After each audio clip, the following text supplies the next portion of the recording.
அனைவருக்கும் கணித வணக்கம். இப்போ பார்க்க போகிறது 7ஆம் வகுப்புக்குரிய கணக்கு முதல் பருவம் பயிற்சி 5இல் 1ல் 12வது கணக்கு பார்க்க போகிறோம். கொடுக்கப்பட்ட படத்தை பயன்படுத்தி கீழ்வரும் கேள்விகளுக்கு விடையளி அப்படின்னு சொல்லி கொடுத்துருக்காங்க. X degree Y degree 125 degree அப்படின்னு சொல்லி படத்தில் குறிக்கப்பட்டிருக்கேன். முதல் கேள்வி, கோணம் எக்ஸின் கோண அளவு என்ன?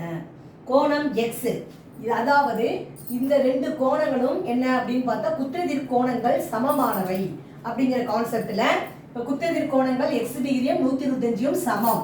அப்ப X degree is equal to answer வந்து 125 டிகிரி. முதல் கேள்விக்குரிய விடை வந்து எக்ஸின் கோண அளவு என்ன அப்படின்னு சொல்லி கேட்டிருக்காங்க. எக்ஸின் கோண அளவு 125 டிகிரி. இரண்டாவது கேள்வி, கோணம் ஒய்யின் கோண அளவு என்ன? அப்ப கோணம் ஒய்யினுடைய கோண அளவு என்ன அப்படின்னு சொல்லி கொடுத்துருக்காங்க. அப்ப நம்ம என்ன செய்வோம், தீர்வு எக்ஸ் டிகிரி என்பது 102 சமம். அப்ப எக்ஸ் டிகிரி என்பது 125 டிகிரி. அப்ப X plus Y equal to 180 degree.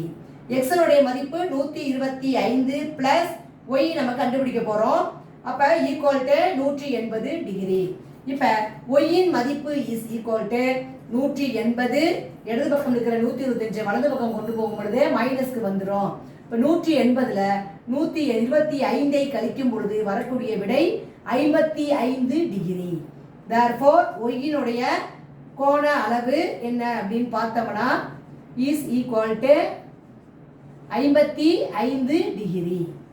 ஒய்யினுடைய கோண அளவு, கோணம் ஒய்யின் கோண அளவு ஈக்குவல் டு 55 டிகிரி. புரிஞ்சுங்களா?